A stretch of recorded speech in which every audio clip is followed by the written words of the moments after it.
And now back to your regular programming. If you speak better to yourself. You showed up for probably the dumbest conversation we've ever had on this show. Let's have that smile again. Tell me how that happens. Physically should not happen. Relax. If you say Give me as well. 3 times a day, God will line it up. He's just an absolute hack, and he gets his ass kicked by his teammates every week.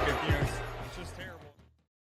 Welcome back to Hack City. Joe DeLeone, Sean Anderson, 2 former college football players from the University of Rhode Island. And today we've got our Week 7 for the NFL betting preview, Week 8 for college football, as well as thoughts on Jerry Jones being a senile, crazy old man. We've also got a couple of big receiver trades that we're going to get to on today's show. If you're wondering why we're not live, by the way, a couple of scheduling issues this week.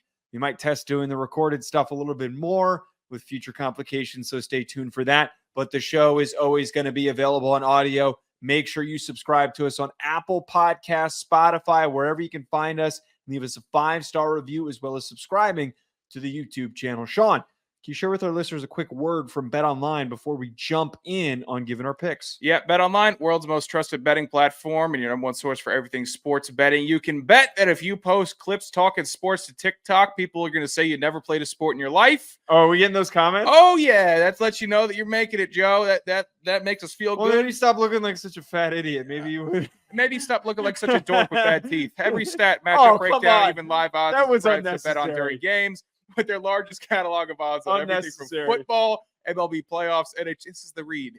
NBA to political props. Oh, it's in the read? When the game's over, head on over to our online casino and get in on a game of blackjack or poker or unwind with over 150 slots games. Head to the website today to get in on the action with America's most trusted site for online wagering. Bet online, the game starts here. Damn, that is crazy. Labama boy said, who are you that anybody cares what you think? Yeah. Damn. What are you going to do? Regardless. Yeah, cooked. I'm sure. Well, I won't hold a vendetta against him like other people will against certain teams because they call them names. I just move on and I can process through. That degree of criticism is not anywhere near the degree of criticism I received from South Carolina fans. You think that a couple, you don't know what it's like when you're getting yelled at for 4 days in a row? It was the whole week. What were they saying? They didn't like your glasses? It was a little bit more aggressive than that. Yeah, there were a lot of, the kill yourself and those kinds of things. There were a lot of those. I mean, a lot of those. I would say if you're getting those shouts, then you won the arguments if you got them that angry. It wasn't an argument. I made fun of a player and I shouldn't have done it, but the reaction was visceral and unnecessary. Well, you were a player, so you should be able to say what you want. Whatever. All right, we got NFL to talk about. We have 2 big trades, Sean, that happened yesterday. Davante Adams is being traded to the New York Jets. Shocker. 3rd-round pick that can become a 2nd-rounder if Davante Adams becomes a 1st or 2nd team All-Pro this season. Don't know if that's going to come to fruition because he's already missed a couple of games. I do appreciate, Sean, that Davante Adams is suddenly now listed as like he's going to play for the Jets this upcoming week. He also was just rapidly materialized in New York the minute that the trade was announced. Some people were saying that he and Aaron Rodgers shared a bed that night. That is to be determined. Not in that way. I'm just saying that some people were saying that they had a sleepover. They had a sleepover. They're probably cuddling. Maybe not. This trade, though, your thoughts on what it means for the Jets? Yeah, it's interesting. I'm seeing a lot of the fat James Harden to thin James Harden for Davante Adams, and the magical hamstring is back and it's working operationally. The Jets are a mess. They are a absolute mess on offense. I don't know if Davante Adams truly solves their whole issues because that's just another Green Bay Packers piece for a Green Bay Packers quarterback to complement another Green Bay Packers piece in Allen Lazard. So we're getting Packers East. Cool. But what happens to the guys that you tried to build around? What happens to Breece Hall's workload? He should get more work. What happens to Braylon Allen's workload? He should get more work. Is Garrett Wilson going to have less targets? I'm sure he's going to be okay with that. It seems like a bit of a cluster for the Jets, but if they rip off 4 straight wins, I'll look like a fool. At this current moment, though, it is not the most impactful wide receiver trade that took place this week, in my opinion. Really? You don't think that you thought that the Amari Cooper trade was more Much more significant. Ah. The Bills are a legit contender. The Jets are still playing catch-up ball, and they will be for the rest of the season until they get it figured out. That I don't disagree with. I don't think that the Jets this suddenly thrust them into a Super Bowl contention conversation. Frankly, I don't think that they're there. Their defense has not played up to the desired hope of them being an elite top 5 defense. They've been pretty average across the board. They're just not dominating and winning games defensively as they possibly could. And maybe that's because they've had a bit of a tough schedule. But I do think that Davante Adams is going to have much bigger production than Amari Cooper. I think that this offense immediately gets a big boost, albeit Aaron Rodgers has not exactly looked like the Aaron Rodgers that we knew him to be, because he's a million years old at this point and he's like so fragile and decrepit the way that he moves. But having a guy that he can trust, and I mean, he threw a little shade at Mike Williams after the game. That was rough. Yeah. There's now a connection with the guy that he has established chemistry with. And more importantly, Davante Adams feels better having somebody he has established chemistry with. I think that their production offensively is going to go up. I just think that this makes them a wild card team, and that's going to be the most of it. If anything, I would argue this is more impactful because without that extra receiving piece, they were floating in the ambiguous region of missing the playoffs to now being in the driver's seat to be one of the top wildcard teams. I think they're officially in the hunt. I'll give them that. And I'm happy for Davante Adams. He's a very likable player. He does a lot of the right things. He's a phenomenal wide receiver. Last time that him and Rodgers were playing together, he had 123 catches, 1,500 yards, and 11 touchdowns. That was in 2021. He gets shipped on over to Las Vegas after that to go play with his buddy Derek Carr. Yeah, bad decision. Raiders are bad. The Packers are a good team, and the Jets are a bad team also. They're just historically terrible. I don't think he pulls them out of the gutter, but if he gives, I'd say, half of that production that he had in 2021, ends up with 60-something some odd catches, 700, 800 yards, and 5-6 touchdowns, that's a win of a trade. You're not going to get that second-round pick. He's not going to be a first- or second-team wide receiver, but he is an impact maker, and I am very happy that he is not having to catch balls from Gardner Minshew or Aiden O'Connell anymore. I'm very happy for my fantasy team too, because now I have a legitimate receiver, not one that's catching balls from. That's smart, drafting Raiders players. That's always a key. Well, half of my picks were auto picked because I was we were in the middle of doing a show, so it was kind of outside of my control. Amari Cooper, though, as you mentioned, was the other trade that happened this week that completely bolsters the Bills receiving room. That Mac Hollins was getting a little bit too much playing time. This is Amari Cooper gets traded around, moved around a ton. This is significant for the Bills that they needed just a little bit of extra juice. We know that Josh Allen is prolific. We know that he's a guy that's going to elevate the receivers around him. We see that with some of the departures outside of Stephon Diggs, guys that have left to go elsewhere, and the production hasn't exactly shown up. But bringing in Amari Cooper, I think that he automatically establishes himself as the number one receiver in this offense. And I think just naturally it's going to elevate the performances of some of the other young guys like Keon Coleman, to step up and find themselves being more open throughout this remaining stretch of the season. So to your point, I agree that this is huge. They go from being not just the leader of and the clear-cut favorite to win the AFC East, but now being a potential first overall seed in the playoffs and getting the bye. The Josh Allen underrated discourse can get very toxic online, but this year specifically, and if we look deeper into both these trades, you can notice why I would make that point. Adams is coming into an offense that had Garrett Wilson, Tyler Conklin, Mike Williams, Breece Hall, and Braylon Allen, and a revamped offensive line. Josh Allen's been throwing to Khalil Shakir, Curtis Samuel, rookie Keon Coleman, and 2 tight ends in Dalton Kincaid and Dawson Knox. Not good. And Mac Hollins, the barefoot bandit. Okay, and I like Mac Hollins. He's jacked. He's a handsome wide receiver. All the good things that you can say about a wide receiver. He's not Amari Cooper. And Amari Cooper is on the same path of underratedness. It's his 3rd time he's been traded. He's 30. He gets 1,000 yards a year. He gets 8 touchdowns a year. He is an awesome wide receiver, and he was buried this season in Cleveland. What a step up for him as a wide receiver, and what a step up from the Bills offense And now you don't have to have a rookie wide receiver shoulder the load of being the big 3rd and 10 guy that you might have to look for. You still have two Kincaid. I understand the ups and downs in the fantasy stuff. He's still a young tight end. And Buffalo has a legitimate running game with James Cook when he's healthy. I know he didn't play, but Davis stepped in last week and was phenomenal. So they really have legit pieces on this offense to be great. And the fact that Josh Allen kept them afloat after the team said, hey, we just can't keep this core together anymore. The nucleus has officially eroded, and we're going to have to start, working some pieces in and out.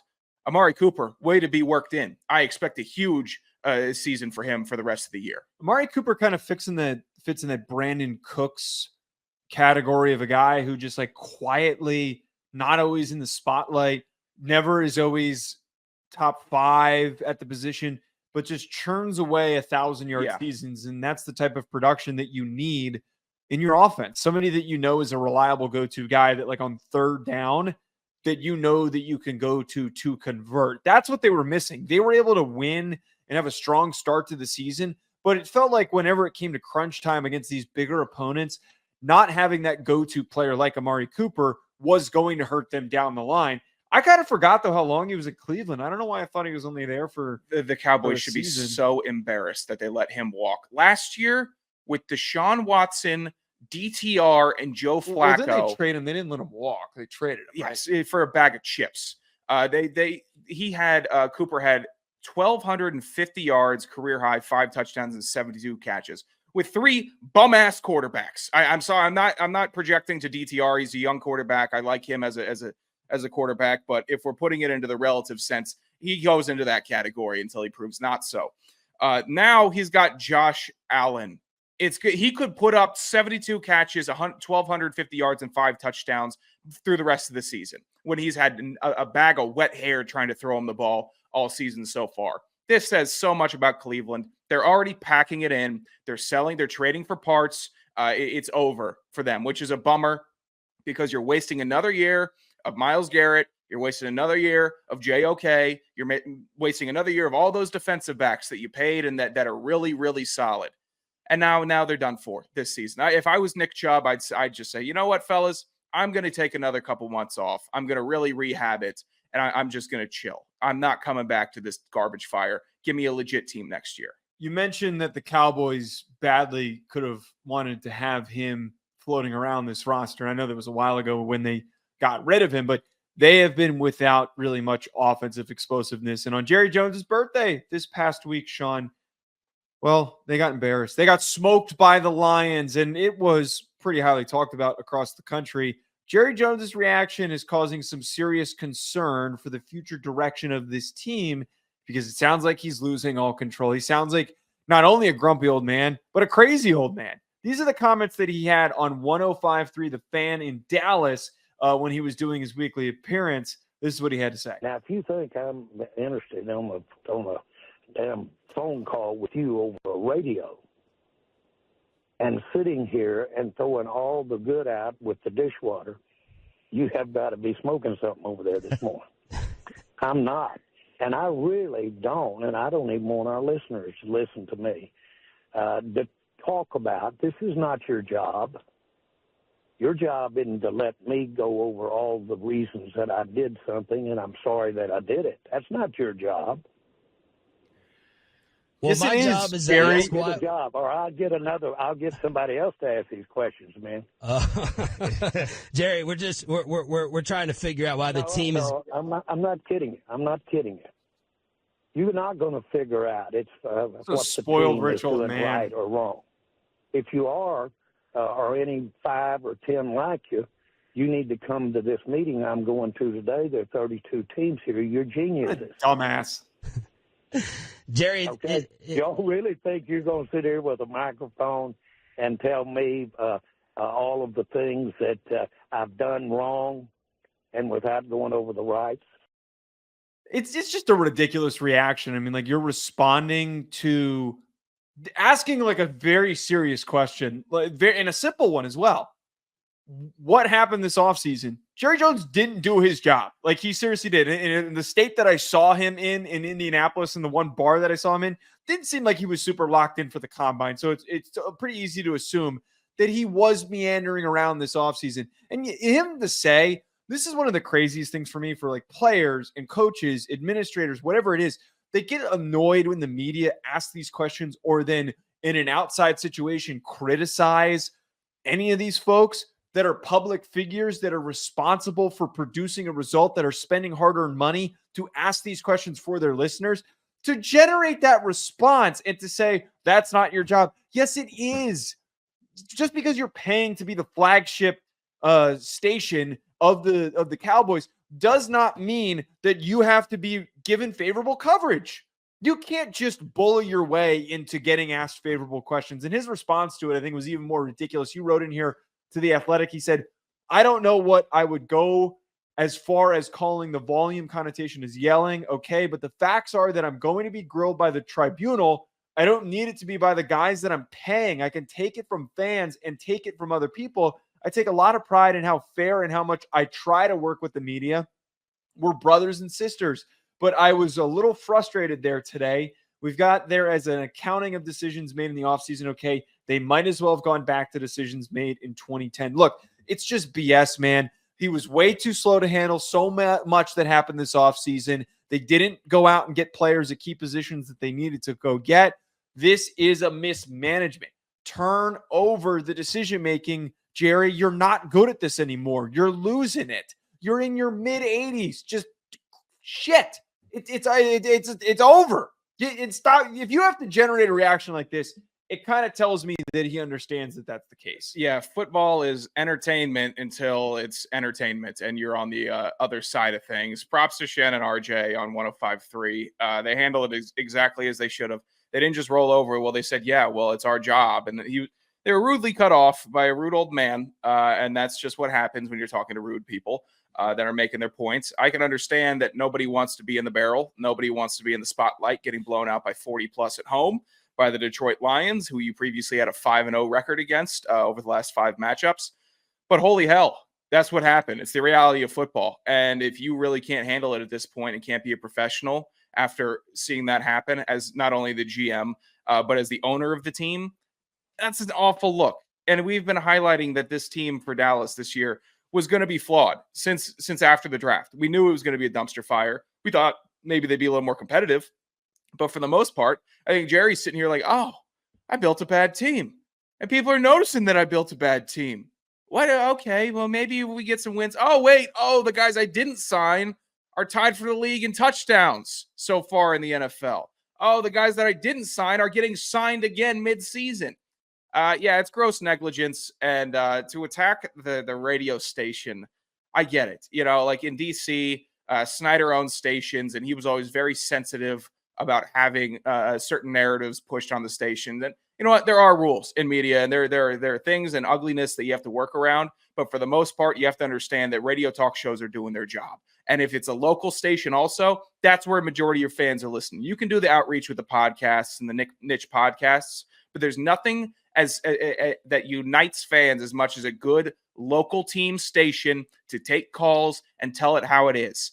And if you're going to get on them, then you don't know exactly what football is about and what ingesting sports media is. Yeah, to just, again, I come back to demand to receive favorable coverage. I mean, it's cowardly. It's extremely cowardly. You knew that you didn't do a good job. And if you were so capable of taking criticism, then you wouldn't have responded this way.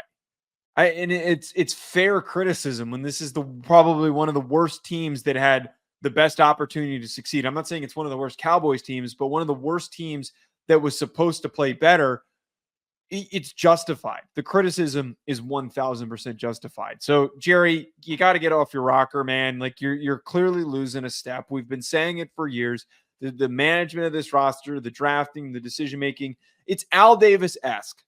It is Al Davis-esque, the regression and the step back to this point. We saw that with Al Davis for so long that the Raiders were so good because he had this keen eye for decision-making. And in those final 10 years of his life, and I don't know if I'm kind of pitching here that this is the end of Jerry Jones, quite literally, of him on this earth, but to the end of his life, it was Darius Hayward-Bay and Jamarcus Russell. How many more times do we need to see this happen? And I think that enough people should be in his ear, including his own sons, to say, hey, Jerry, hey, Dad, maybe you should pass this on so you don't finish out your time as the owner the way that Al Davis did. It's America's team, Joe, and I'm also not going to let you slander DHB like that. He ran a blazing fast 40 and was phenomenal at Maryland. Want me to pull up his stats? I'm aware of his stats. I wanted him to work for so long in the NFL. All right, this is America's team, Jerry. You're going to have to be, if you want to be the big patriarch of the NFL and be the quiet overlord, be the quiet overlord, okay? If you want to be the big swinging D in all the owners' meetings and always have an issue with everything, then you can do that, but don't get upset if you're having a bad year or you get blown out. And don't take it out on the local jocks on the station that have, I'm sure, doing overtime given the current media landscape, and you're going to try to knock them. Give me a break. It's gross. It's just him being a big baby. And if for a leader of men, a leader in an organization of the most powerful, the most wealthy sports franchise on this planet, and this is how you're acting, I almost respect it. It's a level of I don't give an F that I can almost respect, but he's such a baby. And the fact that he defended himself afterwards and doubled down on it, gross. Done with Jerry, over it. Should have been apologizing. Sean, I won't be apologizing for my betting success. Let's move on over to our bets of the week. We're going to start off with college. Not a great week of performance, Sean, for the way that I did after I had a little bit of a hot run. I went 1-2. You stunk it up. You stunk it up like hell.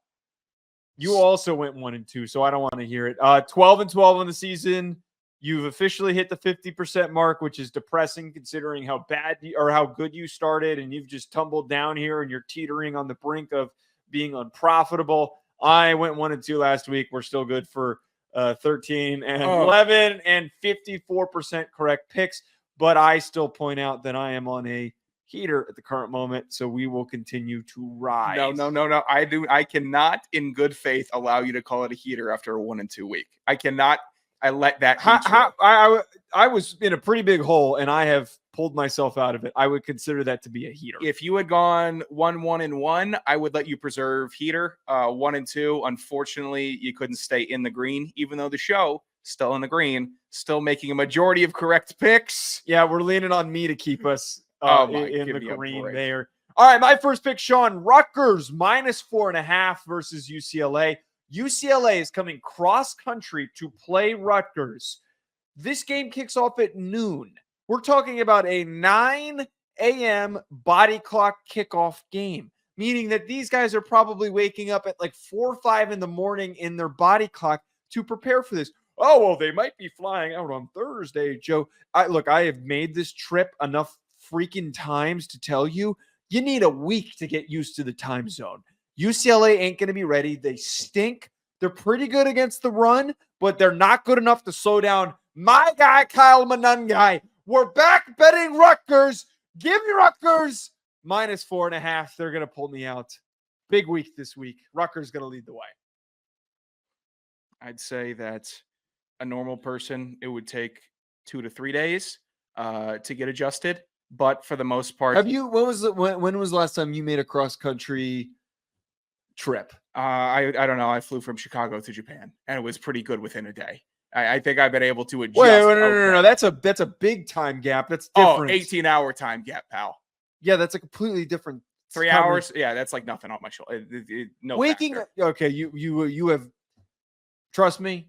Trying to wake up at 9 this would be hell. Trip, I'm not knocking the bet. When I used to have to make this trip, and then I would show up and like work on that Friday as the first day, and it felt like it was 6 a.m. and you're waking up at 4:30 body clock, you feel like shit.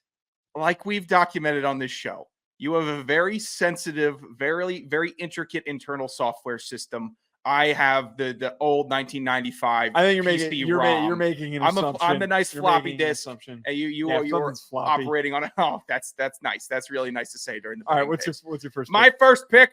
Give me the scrappy underdogs, the Illinois Fighting Illini, getting 3.5 versus Michigan. Oh, Sean, Michigan, they're still not bad. They're still ranked. They're still gonna win every now and then. Michigan's 1-5 against the spread. That is so comically bad that you can't bet on them to cover against an Illinois team that's 4-2 against the spread. I refuse to be made fun of for a big line on this bet. Maybe we'll get to one later on, but for the moment, Illinois wagon against the spread. Michigan can't throw the ball. Embarrassment. Go ahead. Start another backup quarterback or a third stringer. I'm sure Illinois won't take advantage of you in the Brett Bielema revenge tour after last year.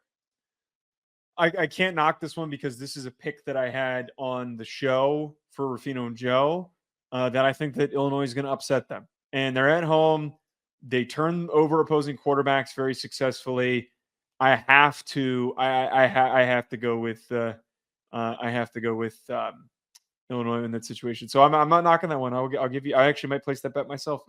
Please, so don't. You might win it. South Carolina plus 2.5 versus Oklahoma is one that I'm taking. Dude, look, I don't need enough evidence than what I saw for both these teams this past week. I saw a Oklahoma team with a bad offensive line. They got smoked by Texas and has been getting smoked by every opposing pass rush that they've gone against. I saw a very good front seven for South Carolina that played their ass off against Alabama on the road against a more mobile and effective quarterback in Jalen Milroe. They're going to get after Michael Hawkins. They're going to force turnovers. They're going to get sacks. I know it's a little bit of a big ask to assume that Shane Beamer doesn't completely diddle this one away. Whoa. I don't know about that one. I was going to – it's better than me saying the F word. I'm going to make that a thing. I'm just saying that he is a blunderous coach, and I am hoping that he doesn't find a way to lose this. But if they play the same way that they did against Alabama, they should win this game, and I feel pretty good about them on the road. Wow. I don't hate it. I think this could be a game where we see two quarterbacks come in for Oklahoma. It could be an awful first half for Hawkins, and we get Jackson Arnold stepping on in for the second half to try to breathe some life into it.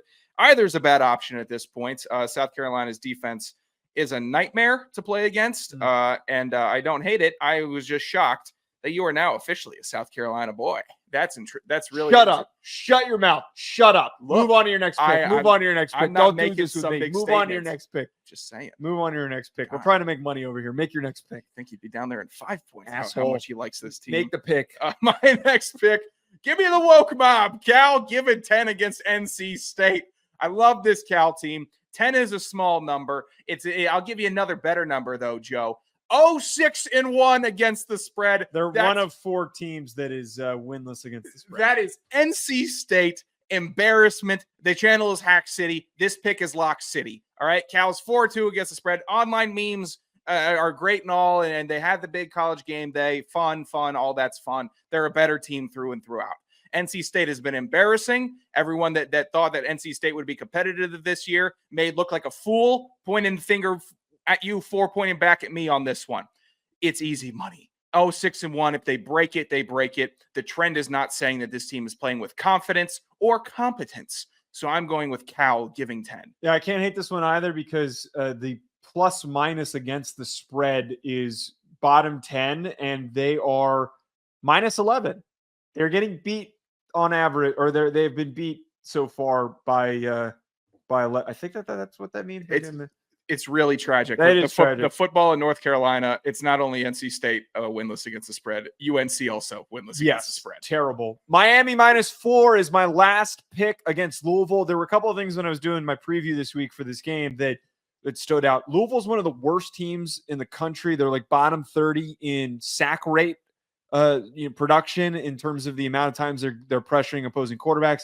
And they're also one of the worst teams in the bottom 30 of teams that force interceptions on opposing quarterbacks. They've got one of the worst interception rates. This is an opportunity for Cam Ward, who has been big sack prone, big interception prone, to bounce back on the road. They played Louisville way too close last year. And I think that this is a situation for them to get back, get a little bit of revenge, smoke them, and get out of there. Yeah, I love betting on Miami this year. They're not only a fun team to bet on and watch, but they cover.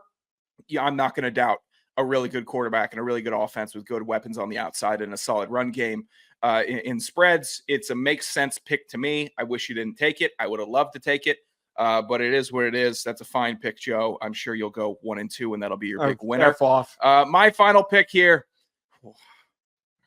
Buckle up. I don't love it, but I love it. USC given 7.5 versus the Maryland Terrapins. Joe, you and I You took me to a bad bar that was actually a good bar, and we sat and watched a full game between Maryland and Northwestern last week. USC should body this team in every sense of the word. Maryland can't pass the ball. Maryland can't hold on to the ball. USC can at least have Miller Moss go out and throw 3 touchdowns. He can at least do that. Is he going to throw you 2 picks? Probably every other game. It is probably going to happen. But Maryland is not a complete team this year. They're not a good team. They got bodied by a team that played harder, and they will get out-athleted by USC. I don't think USC plays with the spirit that the Fighting Bronze at Northwestern play with, but if they can play fast, play semi-physical, they can cover this. I think they blow the hell out of Maryland, and then Maryland becomes the then doormat of the Big Ten for this year. Yeah, Maryland's ass. Mega ass. That's my only follow-up to that. NFL betting picks, Sean, that we've got this week. Now, this is where it's so sweet. Another 3-0 week. Your boy's 77% correct, 14-4. I don't know how anyone who's been following me could have been making so much money. I need you to take your next full paycheck. No, I'm just kidding. We're not gonna go down that rabbit hole. No reaction from Sean. He's upset. The most frustrating part of 2-1 with his dog ass record. He's 38% on the year, 7-10-1. If you're betting with Sean, you're probably really frustrated because you've lost a lot of money. I hate that you have an insane record to this point. Cope louder? It's Cope. I am Cope. I am Cope touching louder? grass. F in the chat. All of the above. The dunderhead Joe DeLeone picks are I'm looking at them now. It's whatever. What's your first? Just get to them. My first pick this Doesn't matter. week, Doesn't make Commanders. Shut up. Commanders -8 versus the Panthers. I mean, this is easy, low-hanging fruit here. The Panthers are barely covering. I think the one time that they covered was the first game that they had with Andy Dalton starting. They're a mess. They're a hot mess. The Commanders lost last week. Their offense is way too explosive to keep up within any range of this Commanders team. I think 1,000% give me that -8 for the Commies. Okay, it's fine. It makes sense. The Commanders team from last year or 2 years ago would love to lose this. I think that they cover the 8. That's, of course. My first pick here, Bengals given 6 versus the Browns, good versus bad, serious versus unserious, fighting to go back in the playoffs versus fighting for the number 1 overall pick this year. The Bengals offense is getting their feet underneath them. They faced a good Giants defense, okay? A good Giants defense. The Browns defense is not they're about as good, but their offense is surprisingly worse. Surprisingly worse offense than the Giants.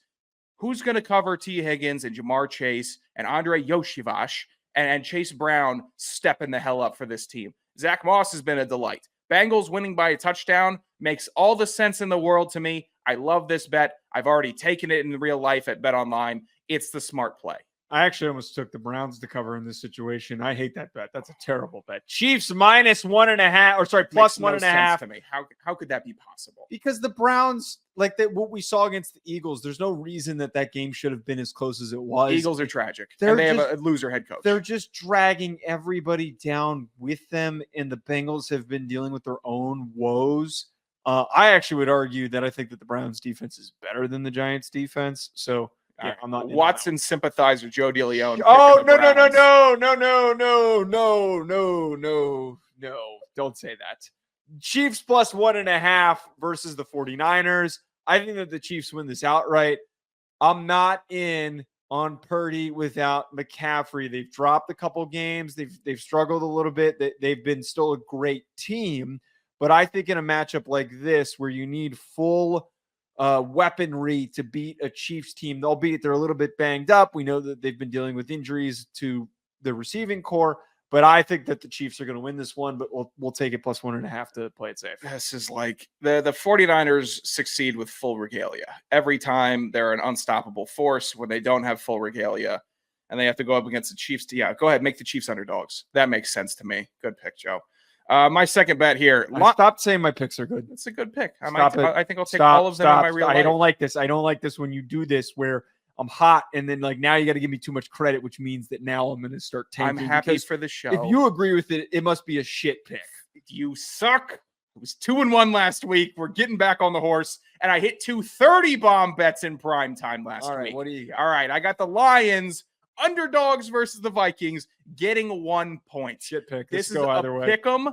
It could go either way, but I saw a dismantling on Sunday. I saw a Lions team that was petty, and they knew they could be petty because of how talented they were. Amon-Ra St. Brown wasn't even the biggest impact player on this game, and he's probably the best player on offense. It's a team that is surging. The Vikings are good. They're really good.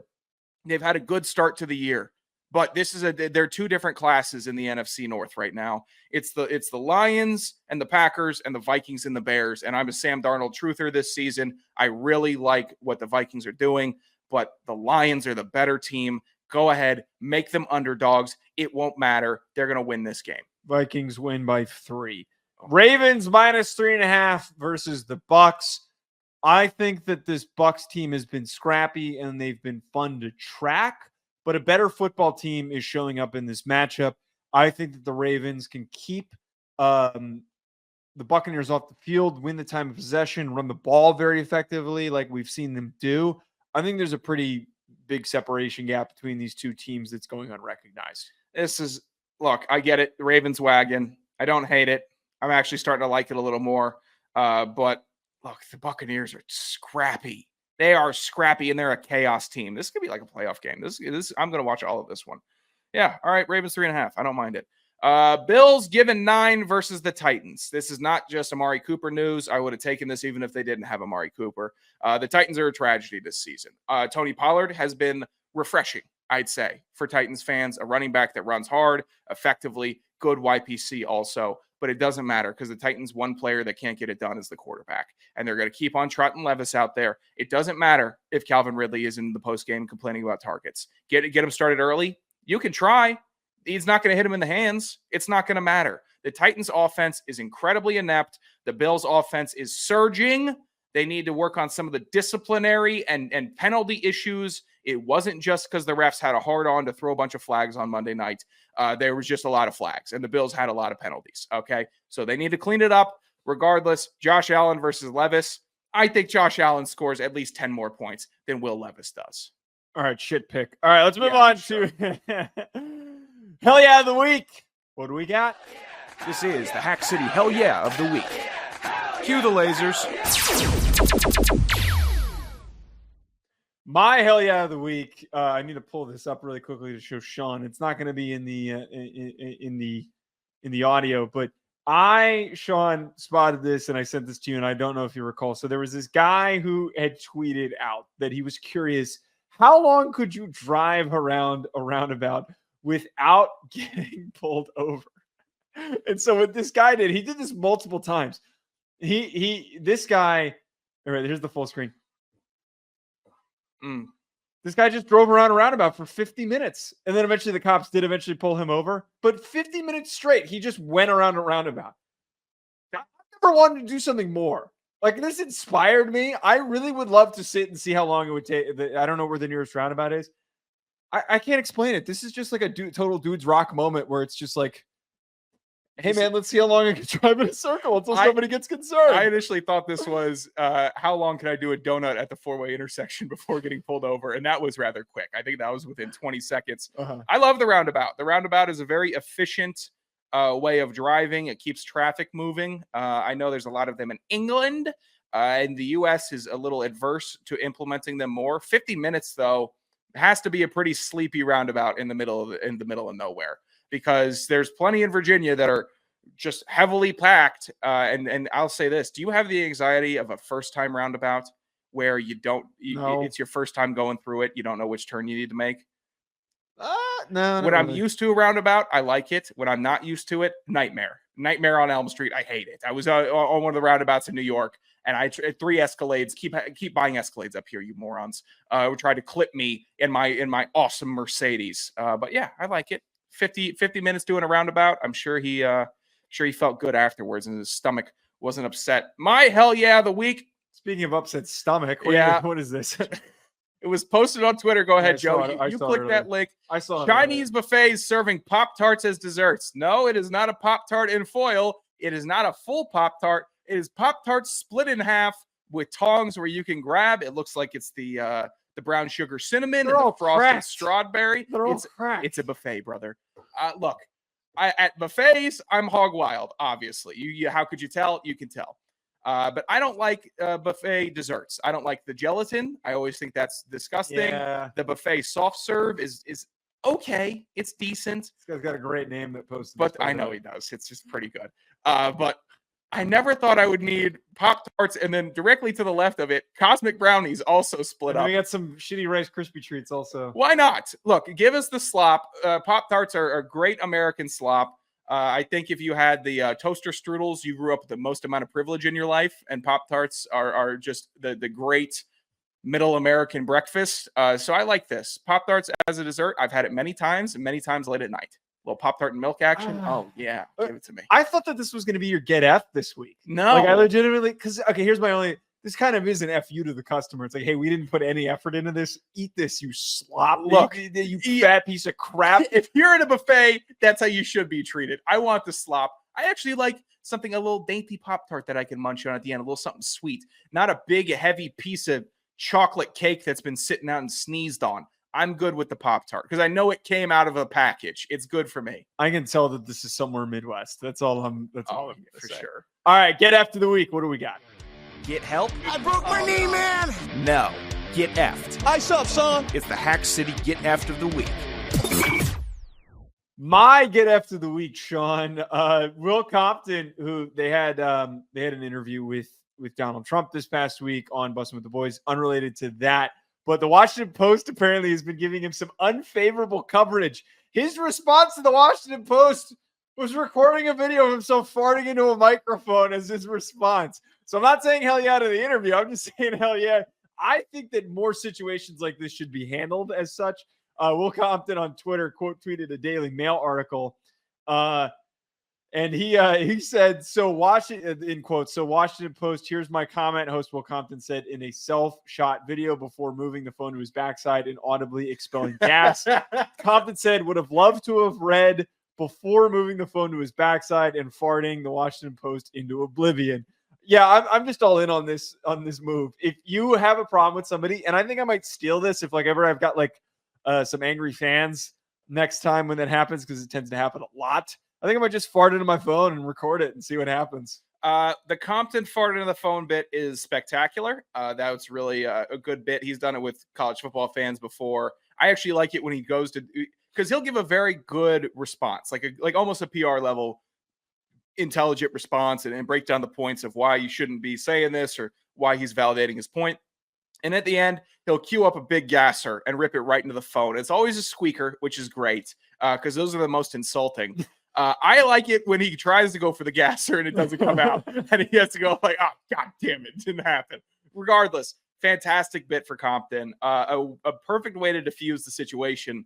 And it also breaks down the whole, I'm not in a suit journalist, and you're trying to make me out to be one. Yeah. This is what just I do. A meathead idiot, and this interview was offered to me, and we wanted to do it. It's perfect deflection. This is who I am. And if you want to keep on yelling at me about this, then look at this video. I'm a guy that farts into my microphone and posts it to Twitter. All right, what do you got for us? My get after the week. Speaking of a fart into a microphone. Locally, Eric Adams, New York mayor, not getting into any of the legal stuff with him, but people have been angrier about this than they have about some of the legal discourse. He's being crushed for wearing a Mets ex-Yankees hat and publishing that it's like, I'm Mr. New York. Mets and Yankees can both share the same hat.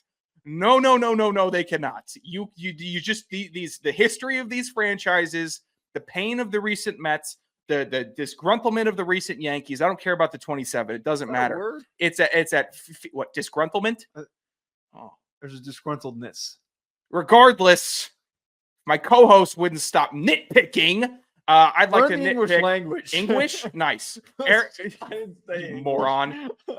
Eric Adams, you can't have the Mets and the Yankees on the same hat. You can go Yankee brim, Yankee no brim, Met brim. Yankee with the no brim, definitely. Yeah, Met no brim. But these two Yankee fan cowboy bases, hat.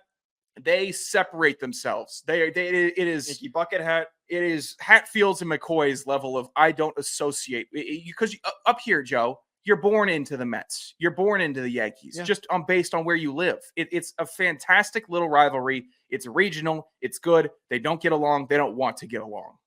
Get effed. Yeah, this one was one of the ones I had down as an option. I actually almost picked it. I mean, talk about just not knowing your target audience. Like, what? Like, how do you not know that this is going to generate a negative reaction for people? People already think that you're a dunce, and you're showing up saying, "Hey guys, I'm here to support everybody." And meanwhile, it does the complete opposite, where everybody now hates you more because you clearly don't understand the complexities of the rivalry. Like, what? How have you? I think he's from New York. Outside of him being the mayor of New York, the way he lifted up that bag and smelled it, I thought he was from New York. How you don't have the awareness to know that is uncouth to do is appalling. It is extremely appalling. Get the guy out of office already. I don't know why. The politician trying to be sports guy, it doesn't work, and it's not your fault. You went into politics. You're dealing with things that sports fans don't want to deal with.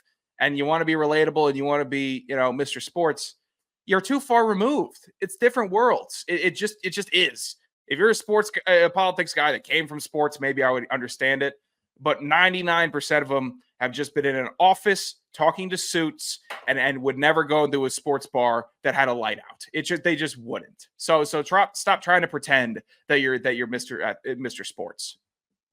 At Joe DeLeone, at Sanderson Radio, at Hack City Pod. Folks, thanks for tuning in. Leave us a 5-star review on audio. Subscribe to the YouTube channel. We will be back this Friday with the Hack Bag, 201-834-4308. Leave us a voicemail. We'll talk to you folks later. Enjoy the rest of your week.